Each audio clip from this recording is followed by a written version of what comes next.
দুধ দিয়ে কি কাঁচা আমের ভর্তা বানিয়ে খাওয়া যায়? হ্যাঁ, এই মুখরোচক অন্যতম খাবারটি আমি এবং আমার বন্ধুরা মিলে আবিষ্কার করলাম। তো তার জন্য সকলের পকেট থেকে কিছু টাকা আমরা তুলে কালেক্ট করে নিলাম। আর আম তো আমাদের গাছেরই ছিল। তো তারপর এইদিকে টাকা তোলার রাকিব আর আমি দুধ নিয়ে চলে আসলাম, আর এদিকে তারা আম প্রসেসিং করতেছিল। তো অবশেষে আম প্রসেসিং হয়ে গেলে এটার মধ্যে আমরা দুধ, চিনি, বিট লবণ এবং কি আরও যত ময় মশলা আছে সব ঢেলে দিয়ে একেবারে নাড়াচাড়া করতে শুরু করতে, আর এইগুলো সবার মুখে এখন জল চলে আসছে।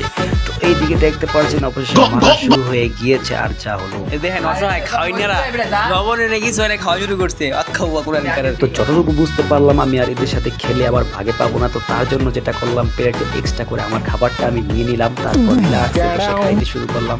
আর এদিকে এরা টানাটানি শুরু করে দিয়েছে তাদের খাবার নিয়ে।